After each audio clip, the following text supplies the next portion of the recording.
Hello students, आज हम discuss करने जा रहे हैं first year new book chapter 2 के न्यूमेरिकल्स। हमने पूरे चैप्टर को डिस्कस कर लिया, उसके हर एक टॉपिक को बेसिक वे में। तो आज उसके न्यूमेरिकल को देखेंगे। Welcome your physics of how and I am your mentor Jain Shabbir. तो आज देखेंगे हम न्यूमेरिकल्स। तो पहला न्यूमेरिकल है the magnitude of cross and scalar products of two vectors are 4√3 and 4। कहता है अभी गिवन क्या है, कहते हैं क्रॉस प्रोडक्ट। मेरे पास दो वेक्टर्स हैं, मान के चलो let's suppose there are two vectors vector a and b। अगर इन दोनों वेक्टर्स का मैं क्रॉस प्रोडक्ट लूं तो इन क्रॉस प्रोडक्ट्स का जो मैग्नीट्यूड है, magnitude of cross product a cross b, वो है मेरे पास 4√3 and magnitude of scalar product is 4। और जो स्केलर प्रोडक्ट है इन दोनों का, स्केलर प्रोडक्ट से मेरी मुराद dot product a dot b, इसका जो मैग्नीट्यूड है वो है मेरे पास 4। ये मेरे पास है गिवन। मुझे फाइंड आउट करना है, find the angle between the vectors. इन दोनों वेक्टर्स के दरमियान एंगल कितना होगा, मुझे ये एंगल फाइंड आउट करना है। मुझे गिवन है क्रॉस प्रोडक्ट का मैग्नीट्यूड 4√3 और डॉट प्रोडक्ट का मैग्नीट्यूड वो है 4। मुझे फाइंड आउट करना है, to find angle find out करना है। ओके, सॉल्यूशन को स्टार्ट करते हैं।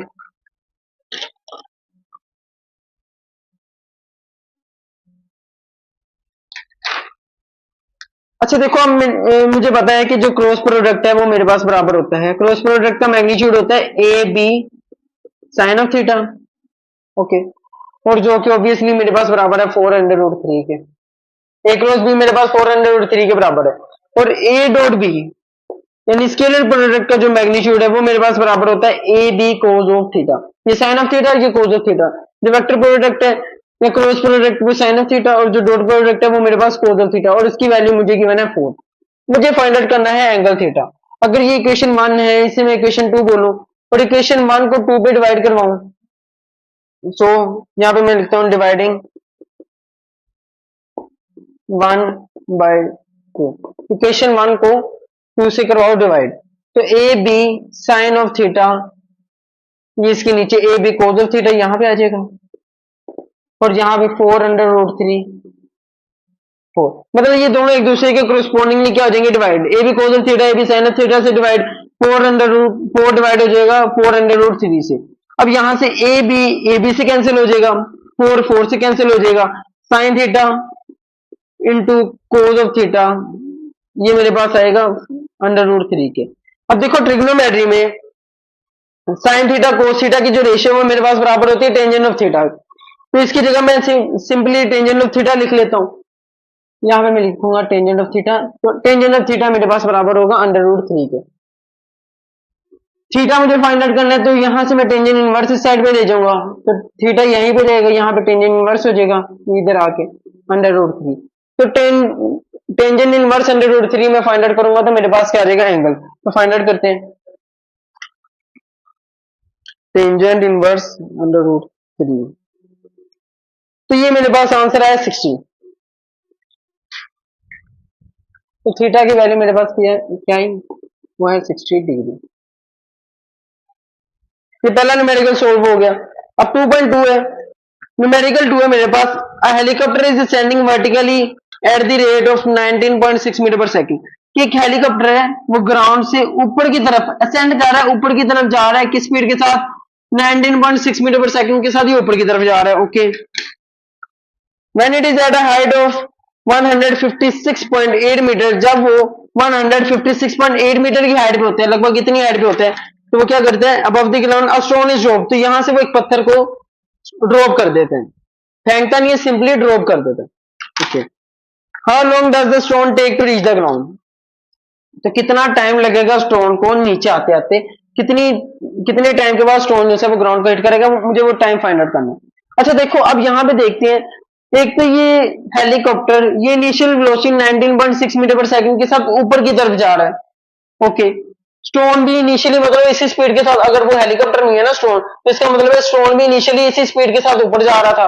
कितनी स्पीड के साथ स्टोन ऊपर जा रहा है, 19.6 मीटर पर सेकंड स्क्वायर के साथ। अब स्टोन पे एक ग्रेविटेशनल एक्सेलरेशन लग रही है, किस तरफ, डाउनवर्ड, और वो अर्थ लगा रही है ना, ग्रेविटी लगा रही है, वो 9.8 मीटर पर सेकंड स्क्वायर लगा रही है। ग्रेविटेशनल एक्सेलरेशन की वैल्यू कितनी है, कितनी लग रही है इस पे, 9.8 मीटर पर सेकंड स्क्वायर, वो किस तरफ लग रही है, डाउनवर्ड। और स्टोन भी किस तरफ आ रहा है, डाउनवर्ड। अगर मैं जहां पे कहता हूं कि जो डाउनवर्ड वाली डायरेक्शन है ना, डाउनवर्ड वाली डायरेक्शन अगर मैं उसे पॉजिटिव लूं, ये मेरी मर्जी होती है, डाउनवर्ड या अपवर्ड दोनों में से किसी एक का मुझे इंतखाब करना होता है, किसी एक को मुझे पॉजिटिव और दूसरे को नेगेटिव लेना होता है। अगर मैं डाउनवर्ड वाली चीज को मैं पॉजिटिव लेता हूं तो ग्रेविटेशनल एक्सीलरेशन मैं पॉजिटिव लूंगा क्योंकि वो डाउनवर्ड है, और जो स्टोन है वो भी नीचे की तरफ आ रही है, तो हाइट कितनी हाइट से वो नीचे की तरफ आ रहा है, 156.8 मीटर की हाइट से नीचे आ रहा है, इस हाइट को भी मैं पॉजिटिव लूंगा। लेकिन इनिशियल वेलोसिटी उसके ऊपर की तरफ थी तो इस वैल्यू को मैं नेगेटिव लूंगा। Okay, remember please. 156.8 metre height है, हाइट को मैंने पॉजिटिव लिया, जी को मैंने पॉजिटिव लिया और इसे मैंने नेगेटिव लिया। अगर मैं कहता, अगर मैं ऊपर वाली डायरेक्शन को पॉजिटिव लेता तो फिर मुझे ये मैं पॉजिटिव लेता इन दोनों को, फिर मुझे नेगेटिव लेना पड़ना था। ओके, अब मुझे फाइंड आउट करना है, तो फाइंड क्या करना है मुझे फाइंड आउट करना है कि कितने टाइम के बाद ये स्टोन ग्राउंड को हिट करेगा, मुझे वो सिंपली टाइम फाइंड आउट करना है। तो स्टार्ट करते हैं अपने सॉल्यूशन को।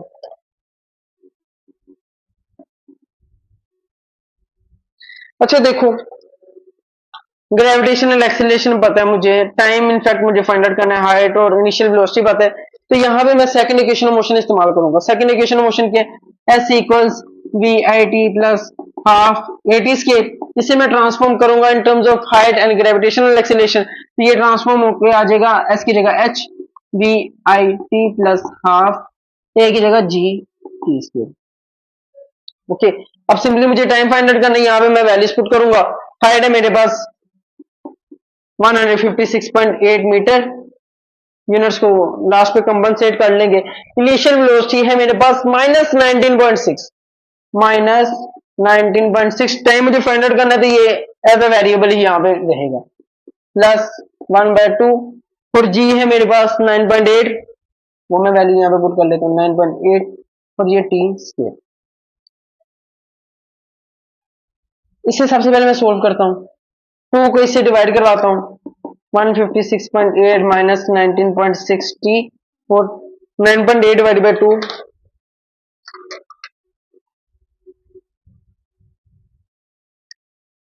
तो ये मेरे पास है 4.9,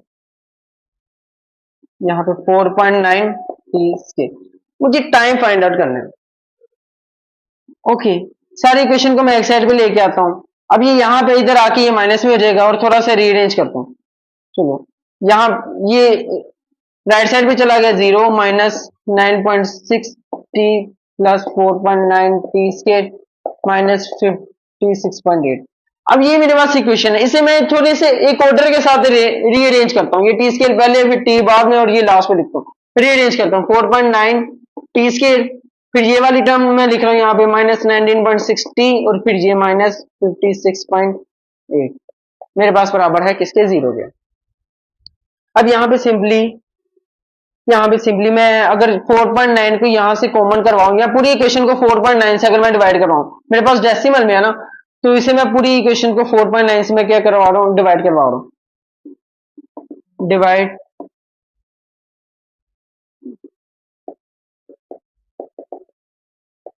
पूरी इक्वेशन को मैंने 4.9 के साथ डिवाइड करवा दिया, तो 4.9 इससे डिवाइड होगा, यहां से 4.9 खत्म, minus 19.6 divide by 4.9, 19.6 divide by 4.9, ये मेरे पास है 4 माइनस 4t और 156.8 डिवाइडेड बाई 4, तो ये मेरे पास आएगा कि वैल्यू एग्जैक्टली, इस वैल्यू को कंफर्म कर लिया हमने, कहीं तो गलती तो नहीं की। ओके ठीक है, 156.8 डिवाइडेड बाई 4.9, तो ये मेरे पास वैल्यू आएगी 32।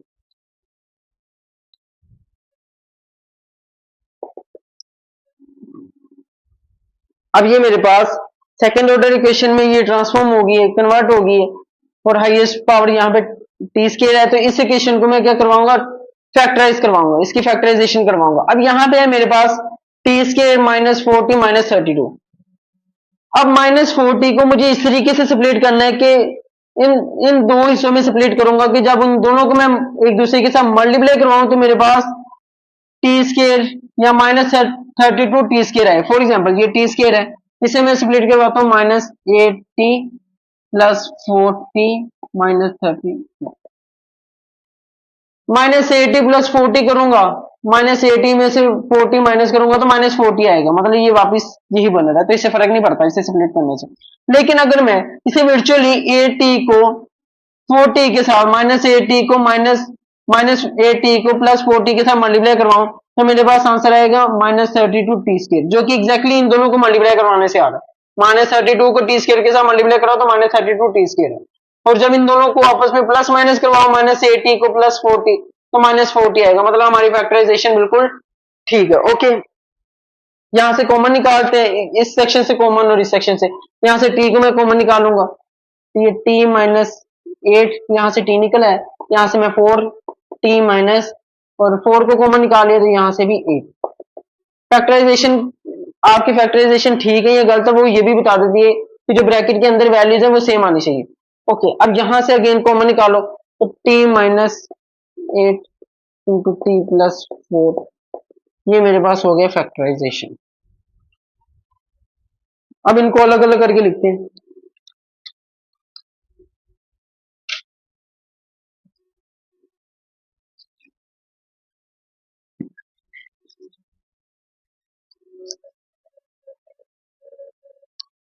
अच्छा, t -8 इंटू t + 4 मेरे पास है 0 की, तो t -8 एक मरतबा मेरे पास 0 के बराबर आ जाएगा और t + 4 एक मरतबा मेरे पास 0 के बराबर आ जाएगा।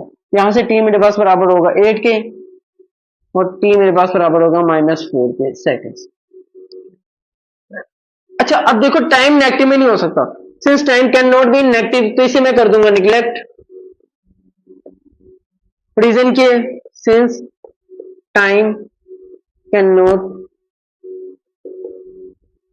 बी नेगेटिव, टाइम नेगेटिव में नहीं हो सकता, तो यहां पे मेरे पास जो एक्चुअल आंसर होगा वो क्या होगा, तो टाइम है वो मेरे पास बराबर होगा 8 सेकंड के, मतलब जो स्टोन है वो 8 सेकंड के बाद ग्राउंड को हिट कर जाएगा।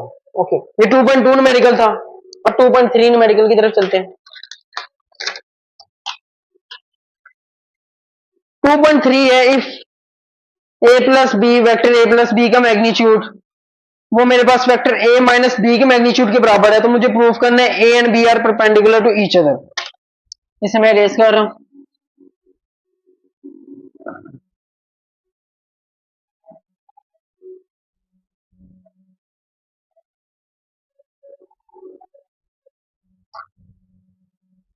टू 2.3 और गिवन क्या है? गिवन है मेरे पास magnitude of vector a plus B, magnitude of vector a plus B वो मेरे पास बराबर है magnitude of vector a minus B. ये मुझे गिवन है, मुझे प्रूफ करना है। टू प्रूफ क्या करना है? a and b, vector a and b are perpendicular.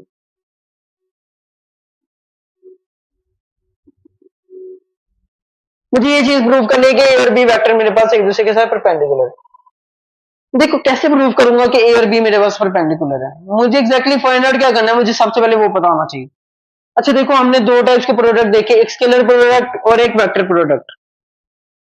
Scalar product और वेक्टर प्रोडक्ट। अगर मैं स्केलर प्रोडक्ट की बात करूं तो स्केलर प्रोडक्ट तुम लोगों को बताता है, अगर मेरे पास दो वेक्टर है,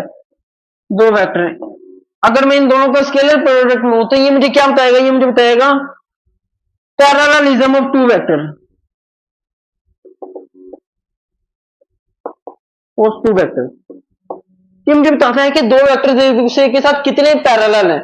ए डॉट बी का अगर मैं वेक्टर ए स्केलर प्रोडक्ट लूं यानी dot product A dot B करूं तो ये मुझे बताएगा कि वेक्टर ए वेक्टर बी के साथ कितने पैरेलल हैं। अगर मेरे पास दो वेक्टर ऐसे हैं जो कि एक दूसरे के साथ पैरेलल है, एग्जैक्टली पैरेलल है, वेक्टर ए और वेक्टर बी के साथ एक दूसरे के साथ पैरेलल है, तो सूरत में ए डॉट बी का जो स्केलर प्रोडक्ट है उसका आंसर मेरे पास मैक्सिमम आएगा। उस सूरत में इसका आंसर क्या आएगा? मैक्सिमम, क्योंकि पैरेललिज्म को बताता है। ये बता रहा है कि जो मैक्सिमम आंसर ये बता रहा है कि ये दोनों वेक्टर्स एक दूसरे के साथ हाईली पैरेलल है या फुली पैरेलल है, और अगर मेरे पास दो वेक्टर्स एक दूसरे के साथ परपेंडिकुलर है, वेक्टर ए और वेक्टर बी एक दूसरे के साथ परपेंडिकुलर है, तो उस सूरत में जो स्केलर प्रोडक्ट है या डॉट प्रोडक्ट है उसका आंसर मिनिमम आना चाहिए या जीरो आना चाहिए।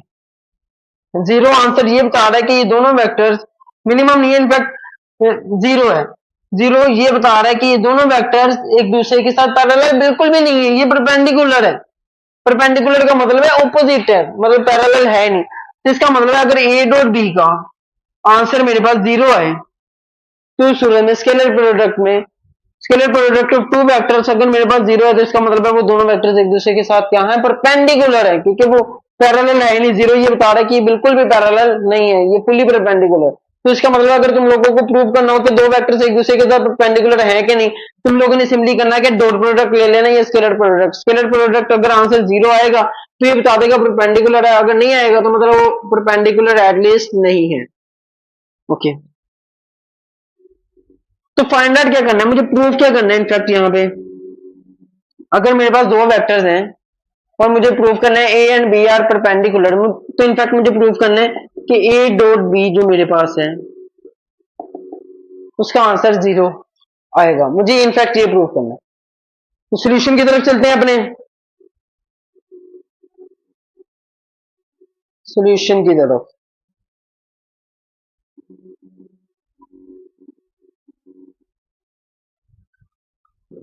एक तो वीडियो चल रही है ऑप्सो।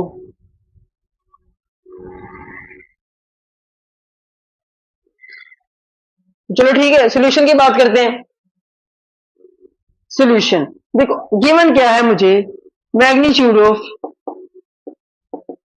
सम of two vectors and magnitude of subtraction of two vectors, ये मेरे पास बराबर है। मुझे बस इतनी इंफॉर्मेशन गिवन है। अच्छा, अगर दोनों के मैग्नीट्यूड मेरे पास बराबर है तो इन दोनों का जो स्केल है वो भी मेरे पास बराबर होगा। तो इन दोनों का मैं स्केल ले लेता हूँ, ए प्लस बी का स्केल, इनफैक्ट ये भी मेरे पास बराबर होगा। स्केलर प्रोडक्ट में ये बराबर होंगे, ठीक है।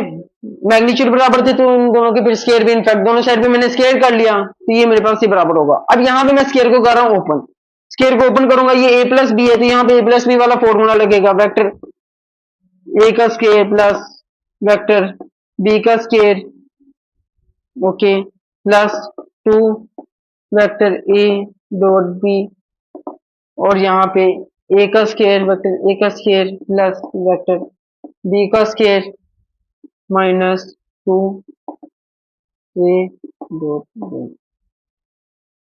अच्छा, अगर एक वेक्टर का स्केयर मैं करूं तो इस वेक्टर का स्केयर जो है वो मेरे पास इनफैक्ट इसे मैं बगैर वेक्टर्स के भी लिख सकता हूँ, वेक्टर का सिंबल डालने की जरूरत नहीं है। अगर ये सेम ही है, वेक्टर ए है और इसी का स्केयर है तो इसे मैं सिंपली एज ए मैग्नीट्यूड के तौर पे भी लिख सकता हूँ। लेकिन बहरहाल, अच्छा यहाँ पे भी वेक्टर ए स्केयर है यहाँ और वेक्टर बी स्केयर है, और यहाँ पे भी वेक्टर ए स्केयर है और वेक्टर बी स्केयर है, तो ये दोनों साइड से क्या हो जाएंगे, कैंसिल, ये से कैंसिल, ये से कैंसिल, तो बचा गया to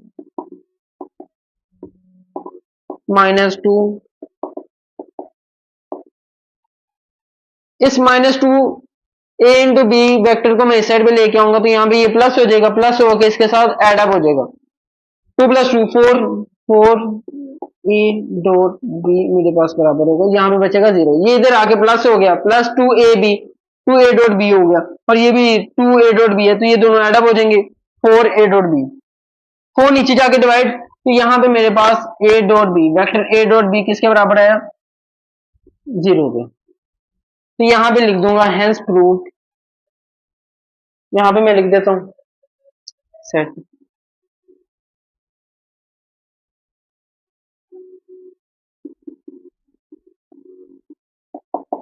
A dot B product of या scalar product of two vectors equal to zero. तो इसका मतलब है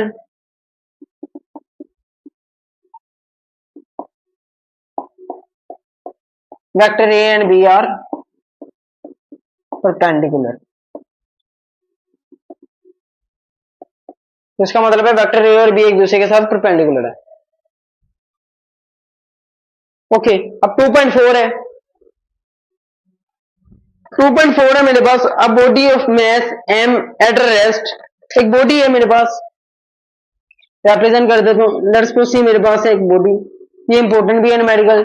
ये मेरे पास एक बॉडी है जिसका मास m है, ये अभी रुकी हुई है, इसकी इनिशियल वेलोसिटी 0 है एट रेस्ट पे।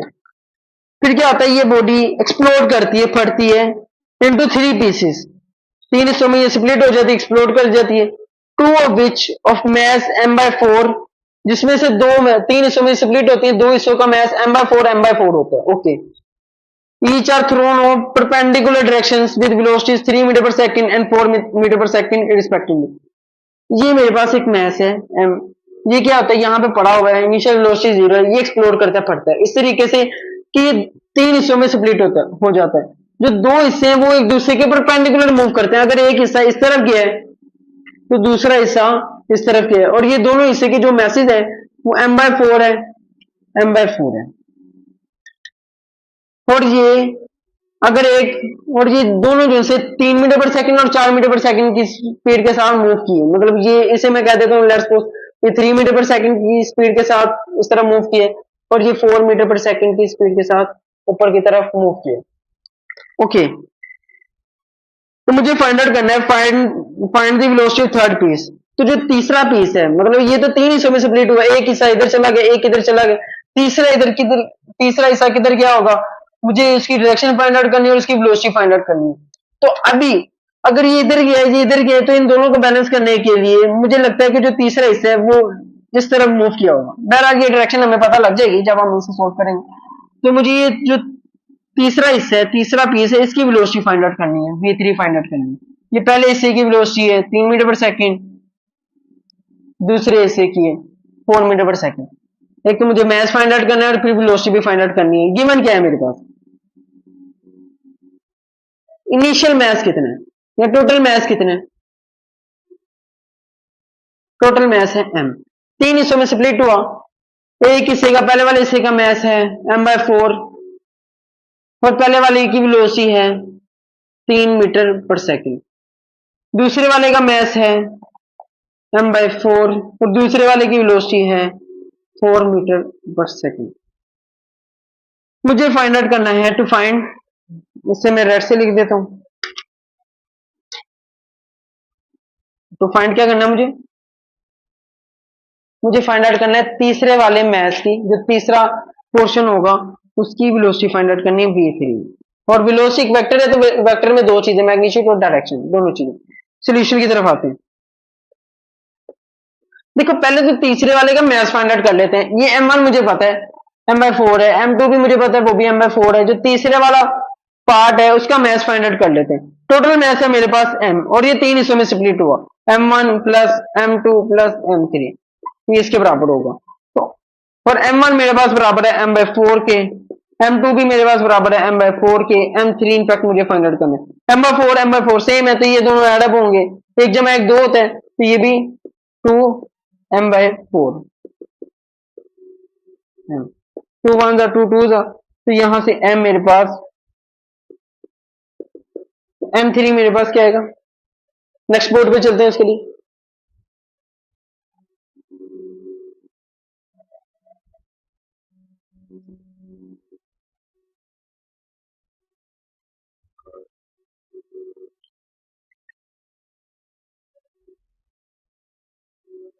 तो m3 यहां से मेरे पास आएगा, m ये उधर जाके माइनस m/2, m में से m/2 को माइनस करवाऊंगा तो मेरे पास बचेगा m/2 सिंपली। तो m3 तो मेरे पास होगा हाफ ऑफ मास m, यहां से m3 आ गया। अब मुझे फाइंड आउट करना है v3। देखो एक बात याद रखो, अगर एक वेक्टर 2 डायमेंशन में मूव कर रहा होता है तो हमेशा उस वेक्टर को हम स्प्लिट करते हैं उसके कंपोनेंट्स में। अब यहाँ पे देखो मेरे पास एक वेलोसिटी जा रही है इस तरफ, एक वेलोसिटी जा रही है इस तरफ, यानी सारी वेलोसिटीज की डायरेक्शन एक ही स्ट्रेट लाइन के अलोंग नहीं है, डिफरेंट स्ट्रेट लाइंस के अलोंग है। ये इस तरफ जा रहा है, ये इस तरफ जा रहा है, मतलब 2 डायमेंशनल मोशन हो रही है। जब 2 डायमेंशनल मोशन हो रही है तो हमने टॉपिक में देखा था, तो उस सूरत में जो मोमेंटम है या वेलोसिटी है उसे इसके कंपोनेंट्स में हम क्या करते हैं, सेपरेट अप करते हैं। तो मुझे ये v3 फाइंड आउट करने के लिए मैं पहले मोमेंटम फाइंड आउट करूंगा, momentum along X axis, momentum को इनफैक्ट मैं इसके कंपोनेंट्स में सेपरेट करूंगा। तो मैं यहाँ पे conservation of momentum along X axis लगाऊंगा, conservation of momentum along X axis, मतलब बस जो एक्स एक्सिस वाले मोमेंटम होंगे मैं सिर्फ और सिर्फ उन्हीं के साथ डील करूंगा। और यहाँ पे इनिशियल डायरेक्शन को भी मैं स्पेसिफाई कर देता हूँ। इस तरह वाली डायरेक्शन को मैं पॉजिटिव लेता हूँ। लेट्स सपोज इस तरह वाली डायरेक्शन को मैं पॉजिटिव ले लेता हूँ। ओके, अब conservation of momentum along X axis क्या कहता है? कहता है कि total horizontal momentum before collision, यहाँ initial horizontal momentum, initial horizontal momentum वो मेरे पास बराबर होगा फाइनल हॉरिजॉन्टल मोमेंटम के। अब मोमेंटम मेरे पास होता है, मोमेंटम मेरे पास होता है मैस इनटू वेलोसिटी। अगर वेलोसिटी जीरो तो मोमेंटम भी जीरो। अब इनिशियली ये मैस रेस्ट पे है, इनिशियली तो इसकी वेलोसिटी थी ही नहीं। अगर वेलोसिटी नहीं थी तो इनिशियल हॉरिजॉन्टल मोमेंटम इसका क्या होगा? जीरो, मतलब रुका होगा ना, ना तो ये हॉरिजॉन्टल में मूव कर रहा है ना वर्टिकल में, तो इसका मतलब है इनिशियल वेलोसिटी इसकी जीरो थी तो इनिशियल हॉरिजॉन्टल मोमेंटम इसका जीरो। अच्छा, फाइनल हॉरिजॉन्टल मोमेंटम, सिर्फ और सिर्फ फाइनल हॉरिजॉन्टल मोमेंटम की बात करूंगा। ये तीनों हिस्से होंगे, जो हॉरिजॉन्टल मोमेंटम होंगे उसकी मैं बात करूंगा। ये तो वर्टिकल में मूव कर रहा है, ये जो दूसरी वाली बॉडी है ये तो वर्टिकल में मूव कर रही है, इसकी मैं बात नहीं करूंगा। हॉरिजॉन्टल में ये मूव कर रहा है और इस तरफ मूव कर रहा है इस डायरेक्शन में, तो इसका मोमेंटम होगा m1 mass into velocity m1 into v1। Horizontal में सिर्फ यही मूव कर रहा है ना, एक्स एक्सिस के अलोंग, ये वाई एक्सिस के अलोंग मूव कर रहा है और इस तरह मूव कर रहा है, तो इसे मैं पॉजिटिव भी लिखूंगा प्लस के साथ। अच्छा, अब ये वाली जो वेलोसिटी है, अब मुझे नहीं पता कि ये जो थर्ड पीस है वो एग्जैक्टली इस तरफ जाएगा ये किस तरफ जाएगा। मैंने सिर्फ एक अंदाजे के मुताबिक मैंने कहा कि हो सकता है कि इस तरफ जाए। अगर इस तरफ जाएगा तो इसका जो कंपोनेंट है, एक इसका हॉरिजॉन्टल कंपोनेंट, अब ये ना तो एक्स एक्सिस के अलोंग है परफेक्टली, ना वाई एक्सिस के अलोंग है, तो अगेन इसे मैं कंपोनेंट्स में स्प्लिट करूंगा। एक इसका हॉरिजॉन्टल कंपोनेंट, एक इसका वर्टिकल कंपोनेंट। अब यहां से देखने में तो मुझे लग रहा है कि ये जो हॉरिजॉन्टल कंपोनेंट है वो इस तरफ होगा, अगर इस तरफ है तो ये मैं नेगेटिव लूंगा इसका मोमेंटम। लेकिन जो कि अभी इनिशियली मुझे नहीं पता, तो मैं इसके मोमेंटम को भी पॉजिटिव कंसीडर करता हूँ। ये जो थर्ड बॉडी है, थर्ड मैस है, थर्ड पार्टिकल है, उसका जो हॉरिजॉन्टल मोमेंटम होगा उसे मैं कहता हूँ बॉडी है थर्ड m3 और इसकी वेलोसिटी है v3x हॉरिजॉन्टल वेलोसिटी, उसे मैंने पॉजिटिव लिखा। हालांकि इस तरह मूव कर रहा है, यहाँ पे मैं नेगेटिव लिखता तो अगर नेगेटिव लिखता ना तो वो मुझे पता है कि करेक्ट हो जाएगा, मतलब इस बात की मुझे गारंटी है। देखो पॉजिटिव लिखने का फायदा क्या होगा? पॉजिटिव लिखने से ये होगा कि चूंकि मुझे इनिशियल वेलोसिटी नहीं पता कि वो उस थर्ड पार्टिकल ने किस तरफ मूव करना है, तो इसे मैंने इनिशियली पॉजिटिव लिया। अगर मेरे पास आंसर, अगर मेरे पास वेलोसिटी का आंसर नेगेटिव में आएगा तो इसका मतलब है कि जो मेरी अजम्पशन थी, मेरे पॉजिटिव लेने का मतलब है कि जो मैंने इसका कंपोनेंट लिया वो इस तरफ लिया हुआ है। अगर आंसर नेगेटिव में आएगा तो नेगेटिव मुझे ये बता रहा होगा कि जो आपने इनिशियल डायरेक्शन ली है ना वो आपने गलत ली है। आपको चाहिए कि इनिशियल डायरेक्शन इसके ऑपोजिट लो, नेगेटिव में लो, इस तरफ लो। समझे बात को? अगर मैं इसे पहले नेगेटिव लूंगा और आंसर पॉजिटिव आएगा तो पॉजिटिव का मतलब है आपकी डायरेक्शन बिल्कुल ठीक है, लेकिन मैं फिर भी पॉजिटिव ले लेता हूँ। गलत ले रहा हूँ, मुझे पता है मैं गलत ले रहा हूँ, पॉजिटिव ले रहा हूँ। अगर आंसर आएगा नेगेटिव, नेगेटिव डायरेक्शन मुझे ये बताएगी कि जो आपने इनिशियल डायरेक्शन इस तरफ ली हुई है वो नहीं है, हालांकि आंसर जो डायरेक्शन वो इस तरफ है। ठीक है, चलो बहरहाल। अच्छा, ये मुझे v3x फाइंड आउट करना है, हॉरिजॉन्टल कंपोनेंट फाइंड आउट करना है। मुझे v3 फाइंड आउट करना है तो मुझे इसका हॉरिजॉन्टल कंपोनेंट x कंपोनेंट और इसका y कंपोनेंट मुझे फाइंड आउट करना पड़ेगा, फिर ही मेरे पास जाके v3 वेलोसिटी आएगी। ये इधर आके minus minus m1 v1 m3 v3x, तो v3x मेरे पास आएगा minus m1 v1 divided by m3। Values को मैं सिंपली पुट करता हूँ। m1 है मेरे पास m/4, v1 है मेरे पास 3 और m3 है मेरे पास m/4। m से cancel, 2 1s are 2 2s are, तो यहाँ पे मेरे पास v3x आएगा, v3x माइनस 3 बाय, डिनोमिनेटर में ये 2 था, माइनस 3/2 और माइनस 3/2 मेरे पास बराबर है माइनस 1.5 मीटर पर सेकेंड।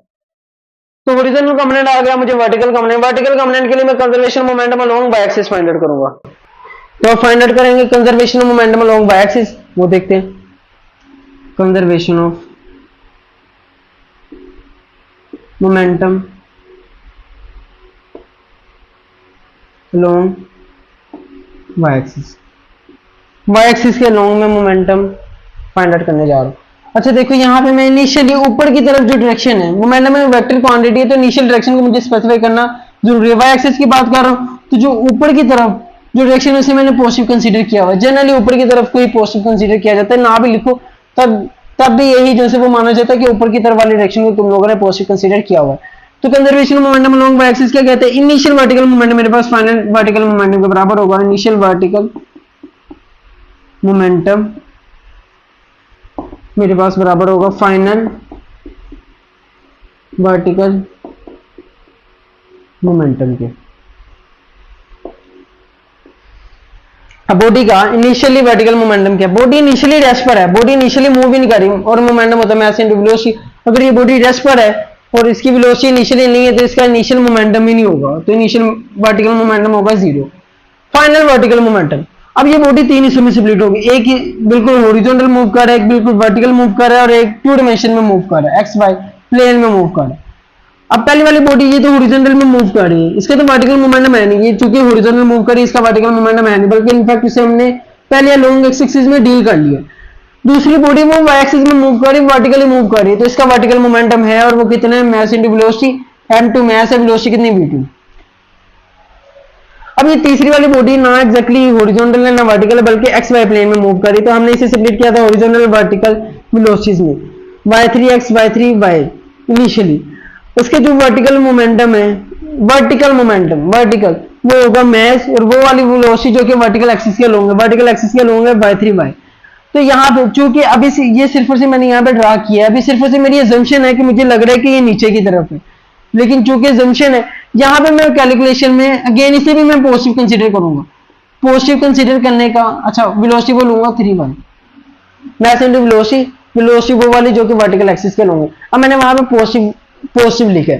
पॉजिटिव का मतलब है कि इनिशियली मैं ये कह रहा हूँ कि इसका जो वर्टिकल मोमेंटम है ना तीसरी वाली बॉडी का वर्टिकल मोमेंटम है वो अपवर्ड है, मतलब तुम लोगों ने जो चीज नहीं ना पता उसे हमेशा पॉजिटिव लिखना, पॉजिटिव लिखना।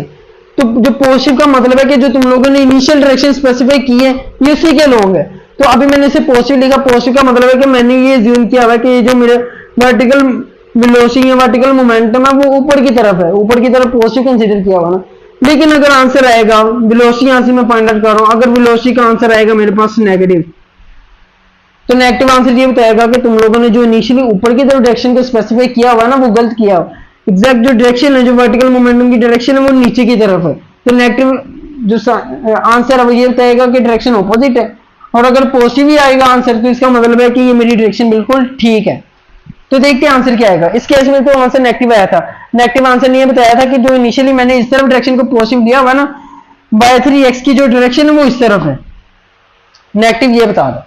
यहाँ पे भी देखते क्या आएगा, यहाँ पे -m2 into v2 m3 v3y, तो v3y मेरे पास आएगा -m2 v2 divided by m3, m2 है मेरे पास -m/4 और v2 है मेरे पास 4, और यहाँ पे m2 है m3 इनफैक्ट m/2, m से कैंसिल 2 1 जा 2 2 जा, और यहाँ से -4/2 2 1 जा 2 2, तो यहाँ पे आंसर आ रहा है -2 और वेलोसिटी -2 मीटर पर सेकेंड। y3y की आंसर क्या है, सॉरी v3y का आंसर क्या है -2 मीटर पर सेकंड, जबकि v3x का आंसर क्या है -1.5 मीटर पर सेकंड। माइनस ये आंसर बता रहा है कि डायरेक्शन ऑपोजिट है, यानी जो y3x है उसकी पॉजिटिव एक्स एक्सिस की तरफ डायरेक्शन नहीं है बल्कि नेगेटिव एक्स एक्सिस की तरफ है, और जो y3y है उसका नेगेटिव आंसर ये बता रहा है कि उसकी पॉजिटिव y एक्सिस की तरफ डायरेक्शन नहीं है बल्कि नेगेटिव y एक्सिस की तरफ डायरेक्शन। तो यहाँ से डायरेक्शन को स्पेसिफाई किया। अब मेरे पास हॉरिजॉन्टल वर्टिकल कंपोनेंट आ गए वेलोसिटी के, तीसरी बॉडी के जो थर्ड कंपोनेंट था उसके मेरे पास हॉरिजॉन्टल वर्टिकल कंपोनेंट्स आ गए। अब मुझे v3 फाइंड आउट करना है, तो v3 मेरे पास आएगा √ऑफ हॉरिजॉन्टल कंपोनेंट का स्क्वायर, थर्ड बॉडी के हॉरिजॉन्टल कंपोनेंट का स्क्वायर और थर्ड बॉडी के वर्टिकल कंपोनेंट का स्क्वायर। तो यहाँ से मेरे पास थर्ड बॉडी की वेलोसिटी आ जाएगी। v3x है मेरे पास -1.5 इसका स्क्वायर और ये -2 इसका स्क्वायर।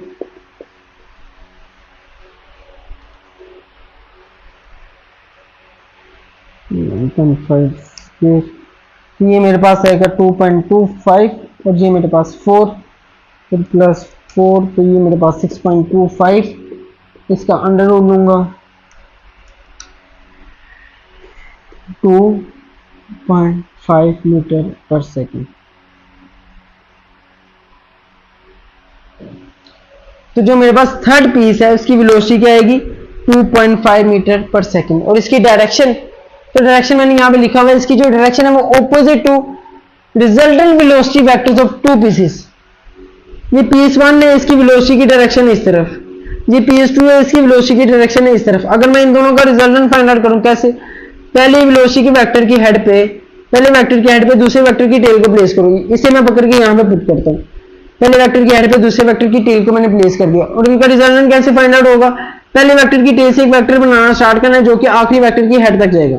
तो ये मेरे पास रिजल्टेंट आ गया। अब ये जो मेरे पास V3 है, ये एग्जैक्टली इस रिजल्टेंट के ऑपोजिट नहीं है, तो इसका मतलब है जो V3 है, थर्ड पीस की जो वेलोसिटी की डायरेक्शन है वो ऑपोजिट होगी इस रिजल्टेंट के, opposite to resultant velocity vector. Resultant velocity vector of two pieces, इन दोनों पीसेस का जो रिजल्टेंट वेलोसिटी वेक्टर होगा इसके ऑपोजिट डायरेक्शन होगी V3 की।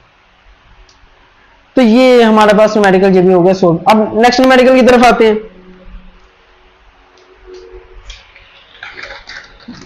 नेक्स्ट न्यूमेरिकल है मेरे पास 2.6, नंबर वाइज चले तो 2.6 है, अगर तरतीब वाइज चले तो वो 500 आता है, लेकिन 500 से नहीं यहाँ पे स्किप किया हुआ। तो बहरहाल ये टाइपो एरर है। 2.6 है, a cricket ball is hit upward at an angle of 45 degree with velocity of 20 meter per second.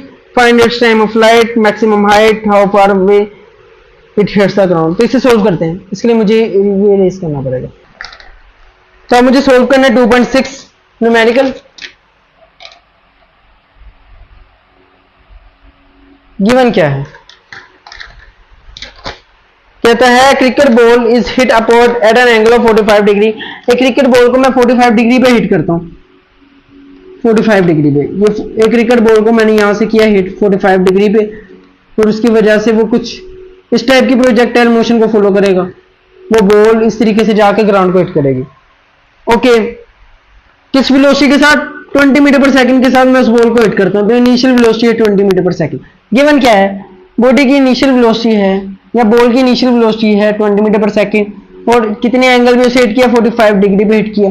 तो फाइंड क्या करना है, मुझे फाइंड आउट करना है सबसे पहले time of flight. Time of flight कि कितनी देर के लिए वो फ्लाइट करती रहेगी, कितनी देर के लिए वो हवा में रहेगी, या कितने टाइम के बाद वो ग्राउंड को हिट करेगी। वो टाइम ऑफ फ्लाइट मुझे फाइंड आउट करना है, ए पार्ट। और बी पार्ट में मुझे फाइंड आउट करना है मैक्सिमम हाइट। किसकी मैक्सिमम हाइट क्या होगी, वो हाइट मुझे फाइंड आउट करनी एच। ओके, इसे मैं स्मॉल टी के साथ रिप्रेजेंट कर देता हूँ, क्योंकि फॉर्मूला में स्मॉल टी ही इस्तेमाल हुआ है। बहरहाल अभी आते हैं उसकी तरफ। और how far away it hits the ground, और ये बॉल कितनी दूर जाके हिट करेगी, ये रेंज फाइंड आउट करनी है। रेंज ऑफ प्रोजेक्टाइल ये फाइंड आउट करना है, ये तीन चीजें। और गिवन है इनिशियल वेलोसिटी और इनिशियल एंगल। सॉल्यूशन, सबसे पहले टाइम ऑफ फ्लाइट मुझे फाइंड आउट करना है। तो देखो, हमने प्रोजेक्टाइल मोशन में ये तीन इक्वेशंस डेवलप की थी। एक है हाइट ऑफ प्रोजेक्टाइल की equation, B square sine square theta divide by 2g, time of flight और रेंज ऑफ प्रोजेक्टाइल की। तो यही तीनों चीजें मुझे फाइंड आउट करनी है, उनकी इक्वेशंस अवेलेबल है। तो सिंपली यहाँ पे वैल्यूज को पुट करेंगे। तो टाइम ऑफ फ्लाइट का फॉर्मूला है 2vi sine theta upon g।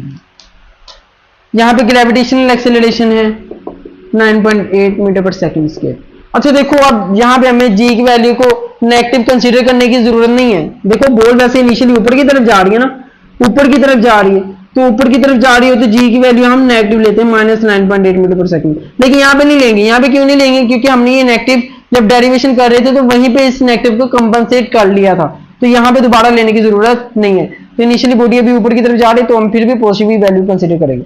तो बहरहाल तो ये initial velocity 20 sine of 45 degree, और यहाँ पे g की वैल्यू है 9.8। कैलकुलेटर पे वैल्यूज को पुट करो और आंसर आ जाएगा 2 × 20 साइन ऑफ 45 डिवाइडेड बाय 9.8। तो ये टाइम ऑफ फ्लाइट आया है मेरे पास 2.88 सेकंड। क्या यही आंसर है, अप्रोक्सीमेटली 2.9। तो यही आंसर है 2.9 सेकंड। टाइम ऑफ फ्लाइट मेरे पास आएगा 2.9 सेकंड के बाद वो ग्राउंड को हिट कर देगा। ये 2.9 सेकंड के लिए वो हवा में रहेगा। अब B part, height of projectile. Height का फॉर्मूला है vi square sine square theta upon 2g, vi square sine square theta upon 2g। Initial velocity 20, इसका स्क्वायर साइन स्क्वायर ऑफ 45, इसका मतलब है कि पूरी होल पे स्केयर है। ओके, ऐसे भी लिख सकते हो। बहरहाल 2 और जी है मेरे पास 9.8।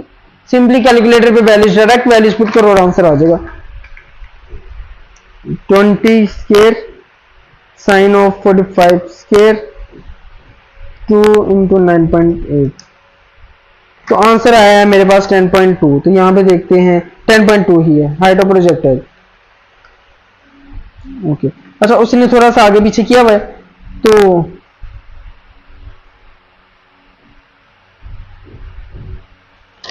इसे उसने मिस्टेकनली हाइट ऑफ प्रोजेक्टाइल की वैल्यू कुछ और फाइंड आउट की, लेकिन आगे पीछे आंसर को उसने लिखा हुआ है। तो हाइट ऑफ प्रोजेक्टाइल आएगा 10.2 मीटर पर सेकंड, 10.2 मीटर। तो जो बॉल है वो 10.2 मीटर की हाइट तक ऊपर जाएगा, और ये तुम लोगों को देखने को मिलेगा आंसर में भी। अब range of projectile find out करनी है, आखिरी वैल्यू सी रेंज, कितनी दूर जाके वो ग्राउंड को हिट करेगा, ये रेंज फाइंड आउट करनी है। इसका फॉर्मूला अगेन वहां पे लिखा हुआ है, V I square sine 2 theta upon G. Simply इस वैल्यू यहाँ पे पुट करूंगा, वी आई है मेरे पास 20, इसका square sine 2 45 divided by 9.8, 20 square sine 2 into 45 90 हो जाएगा, साइन 90 में सिंपली यहाँ पे पुट कर देगा और 9.8। तो ये मेरे पास आंसर आएगा 40.8, और जहां पे अवेलेबल आंसर है 41 मीटर, तो ये अप्रोक्सीमेटली 41 मीटर ही, राउंड ऑफ करने के बाद ये मेरे पास 41 मीटर ही आएगा। तो ये तीनों चीजें फाइंड आउट कर ली, time of flight, height of projectile और रेंज ऑफ प्रोजेक्टाइल। ये तीनों फॉर्मूला उसको इस्तेमाल करते हुए हमने ये फाइंड आउट कर लिया, मैक्सिमम हाइट कितनी होगी, रेंज कितनी होगी, और कितनी देर के लिए वो वहां में रहेगा। तो अब नेक्स्ट मेडिकल है 2.7, इसके लिए मैं इसे रेस कर देता हूं।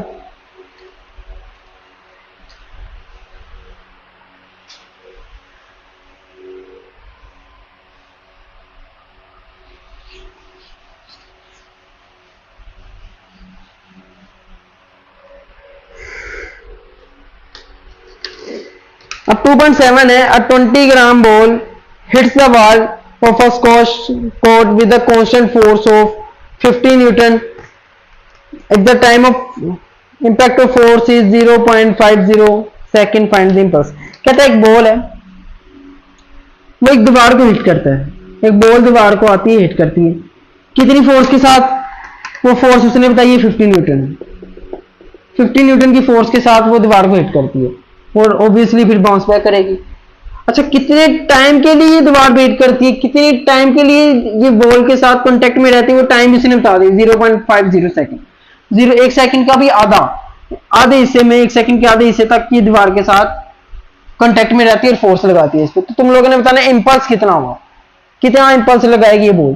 तो 2.7 है मेरे पास ये न्यूमेरिकल, गिवन क्या है, मैथ भी उसने बताया हुआ बॉल का, वो है 20 ग्राम, 20 ग्राम की बॉल आती है। अच्छा, गिवन है मेरे पास फोर्स 50 न्यूटन, टाइम है मेरे पास 0.50 सेकंड और मैस है 20 ग्राम। तो फाइंड करना है इंपल्स।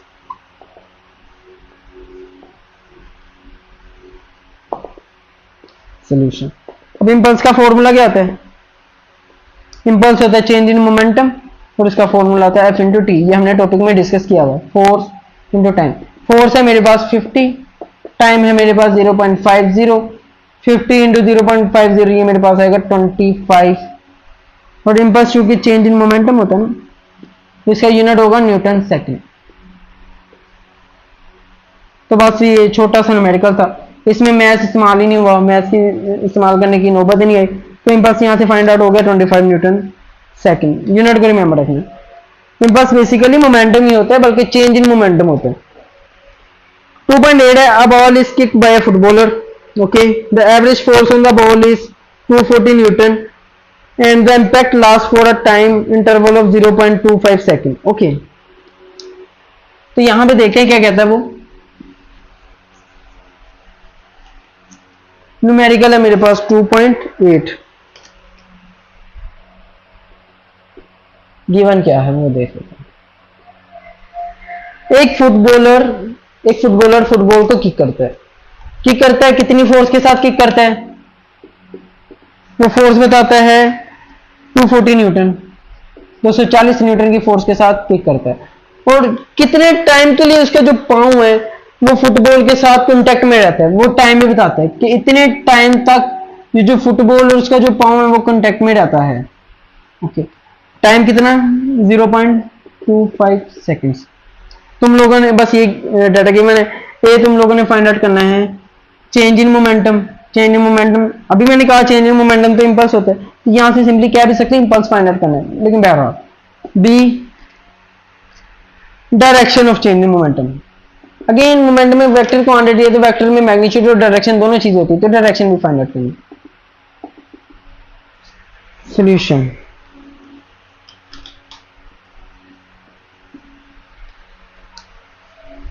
या डायरेक्टली यहां से स्टार्ट कर लो, या फिर according to Newton second law in terms of momentum, वो हमने फॉर्मूला देखा था न्यूटन का। Second law in terms of momentum क्या होता है? Applied force will be equal to rate of change in momentum, तो rate of change in momentum will be equal to force into time.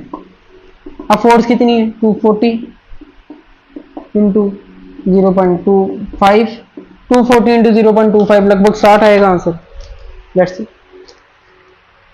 240 into 0.25 60 unit होगा Newton second.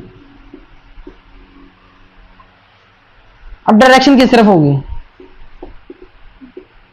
Formula हमने इस्तेमाल किया है force into time वाला। अब momentum की direction उसी डायरेक्शन में होगी जिस डायरेक्शन में फोर्स लगेगी, चेंज इन मोमेंटम उसी डायरेक्शन में होगा जिस डायरेक्शन में फोर्स लगेगी। तो यहाँ पे उसने खुद भी यहाँ पे लिखा हुआ है, वो भी तुम लोग डायरेक्टली यहीं से देख सकते हो। तो बी में वो ब्रैकेट्स में लिखते हैं the direction of change in momentum is the same as the direction of applied force. तो चेंज इन मोमेंटम की डायरेक्शन उसी तरफ होगी जिस तरफ फोर्स अप्लाइड होगी, which is the direction the footballer kick the ball. तो ये आंसर है, ये तुम लोगों ने यहाँ से नोट डाउन कर लेना। अच्छा 2.9 है, 2.9 देखते हैं, बड़ा मजेदार है 2.9। ओके, कहते हैं an aeroplane moving horizontally at a speed of 200 metre पर second at a height of 8 kilometre to drop a bomb on a target, find horizontal distance from the target should the bomb be released. Okay, यहां पे देखते हैं क्या कहता है वो। इसके लिए मुझे रेस करना पड़ेगा।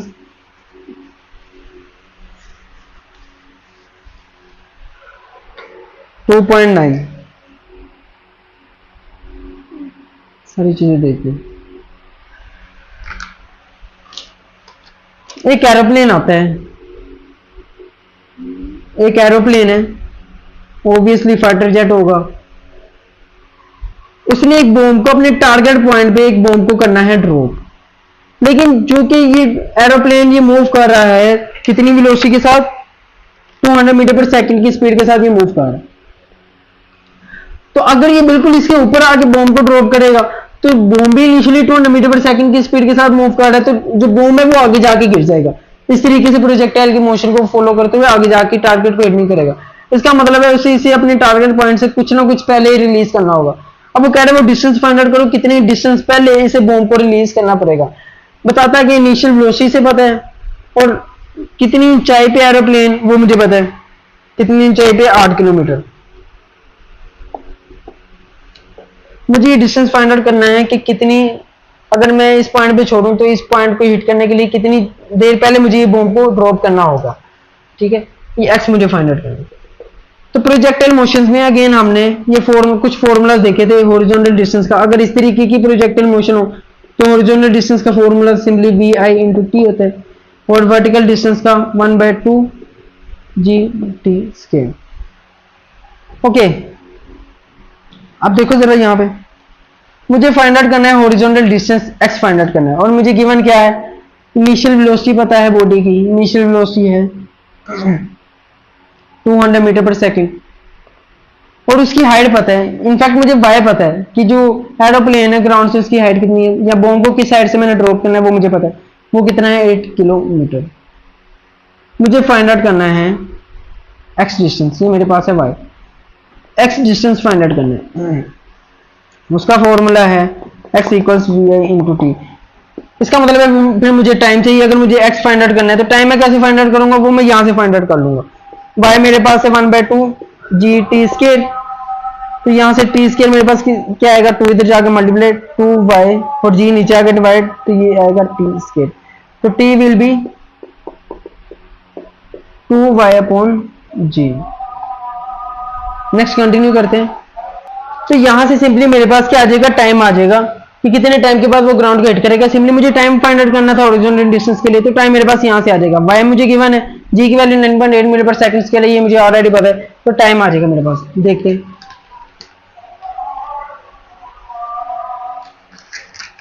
वैल्यूज को पुट करता हूं। Time will be equal to, y की वैल्यू है मेरे पास 8 किलोमीटर, तो 8 को मैं मीटर्स में कन्वर्ट कर लेता हूँ, 8000 मीटर होगा। तो यहाँ पे 8000 मीटर डिवाइडेड बाई 9.8।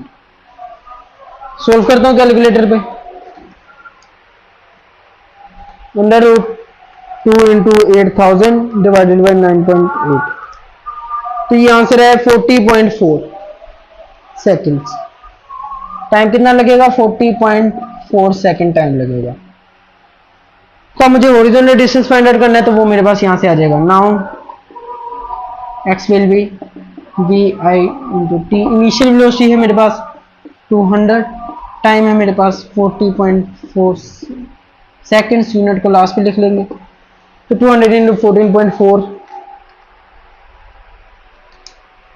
तो ये आंसर रहेगा 8081.2 मीटर। तो अगर मैं किलोमीटर में लिखूं तो 1 2 3 8.081 किलोमीटर। तो मतलब अगर मैं 8 किलोमीटर हाइट से जो है वो बॉम्ब को ड्रॉप करूं, तो अपने टारगेट को हिट करने के लिए मुझे एटलीस्ट बॉम्ब को 8.081 किलोमीटर डिस्टेंस से पहले छोड़ना होगा। टारगेट से 8 किलोमीटर से पहले मुझे छोड़ना होगा बॉम्ब को, तो फिर वो जाके कहीं पे अपने टारगेट पे हिट करेगा। ओके, तो अब आखिरी न्यूमेरिकल है मेरे पास, 2.9 भी हो गया मेरे पास, आखिरी है 2.10। तो यहाँ पे अगेन मुझे प्रूव करना है, why does range of projectile remain the same when angle of projection is change from theta to theta dash and theta dash is equal to 90 minus theta. Show that complementary angles of projection the ratio r upon r dash is equal to 1। तो ये prove करना है इस numerical को। In fact तो ये देखते हैं,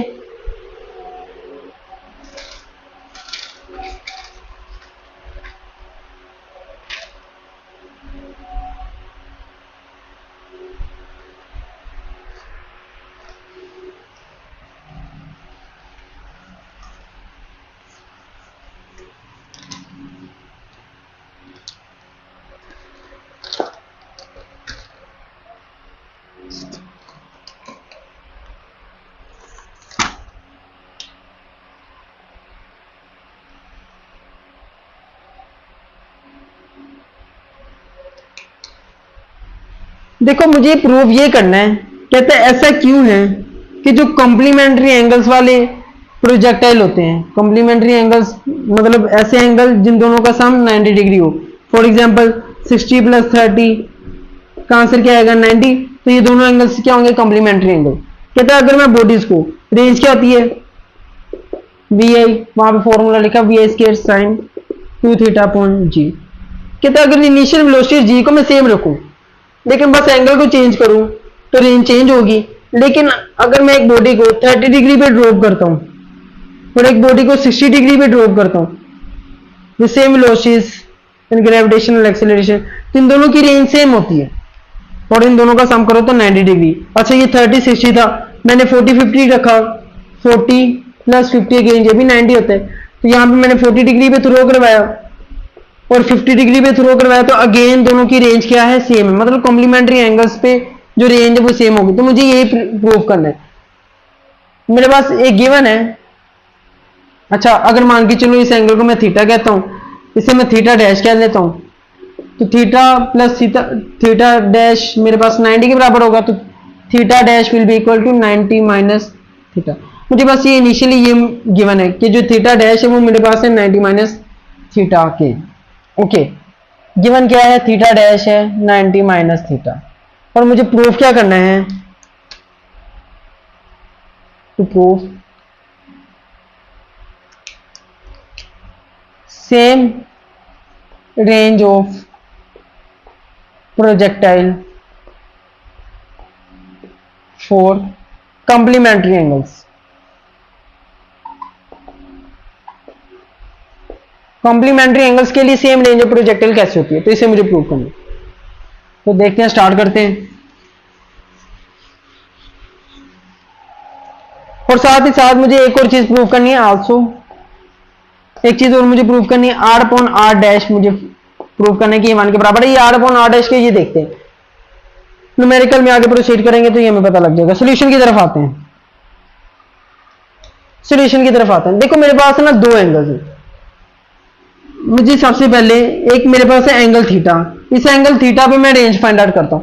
तो मेरे पास रेंज का फॉर्मूला है V I square sine 2 theta upon G. ये रेंज का फॉर्मूला है जब एंगल थीटा है। जब एंगल थीटा डैश होगा तब मैं रेंज फाइंड आउट करता हूं। देखते हैं रेंज क्या आएगी,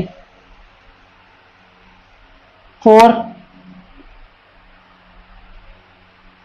angle theta dash. Angle theta dash के लिए रेंज फाइंड आउट करता हूं, तो उसके लिए मैं आर डैश लिख लेता हूं और उसकी रेंज आएगी वी ए square sine 2 theta dash upon G. अब थीटा डैश मेरे पास बराबर है 90 माइनस थीटा के, यहां पे मैं सिंपली वैल्यू पुट करता हूं, वी ए square sine 2 90 minus theta. Theta dash की मैंने सिंपली यहां पे वैल्यू पुट कर दी 90 माइनस थीटा अपॉन जी। 2 को अंदर मल्टीप्लाई करवा दो, ये आएगा 90 into 2 180 minus 2 theta upon g r dash.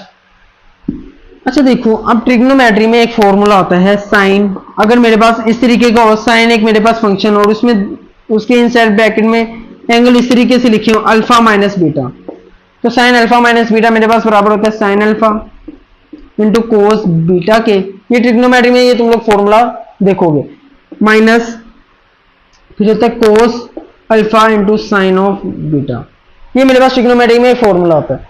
तो मेरे पास केस के साइन 180 माइनस 2 थीटा, तो सिंपली मैं यहां पे रिप्लेस करता हूं अल्फा को 180 के साथ, बीटा को 2 थीटा के साथ। Sine 180 cos of 2 theta minus cos of 180 into sine of 2 theta. Simply मैंने यहां पे वैल्यूज को क्या कर दिया, रिप्लेस कर दिया। अब साइन 180 मेरे पास होता है 0 इंटू समथिंग, वो सारी की सारी टर्म क्या आ जाएगी 0, ये वाली टर्म तो होगी 0 माइनस कोस 180 होता है मेरे पास -1, और यहां पे again sine 2 theta minus minus plus, तो यहां पे साइन 180 माइनस 2 थीटा किसके बराबर आएगा, साइन 2 थीटा के। तो यहां पे मैं सिंपली यहां पे वैल्यू पुट करता हूं, r dash will be equal to v square sine 180 minus 2 theta की जगह सिंपली 2 थीटा अपॉन जी। तो ये तो वही फॉर्मूला नहीं है जो आर का था, इसका मतलब है हेंस प्रूव्ड हो गया कि जो आर है वो आर डैश के बराबर होगा। अगर थीटा डैश 90 माइनस थीटा होगा तो शुरू में जो रेंज है वो बराबर होंगे, मतलब कॉम्प्लीमेंट्री एंगल के लिए रेंज क्या होगी, सेम होगी। आल्सो अगर मैं आर डैश को नीचे लाके डिवाइड कर दूं, यहां पे मेरे पास 1 आएगा, तो ये भी मेरे पास क्या हो गया, प्रूव हो गया। तो बच्चों ये थे आज के न्यूमेरिकल, हमने 10 न्यूमेरिकल को सोल्व किए as per according to the book. तो उम्मीद है तुम लोगों को ये लेक्चर पसंद आया होगा। इजाजत दो, अल्लाह हाफिज़। इसी के साथ साथ ये चैप्टर नंबर 2 भी कंप्लीट हो गया।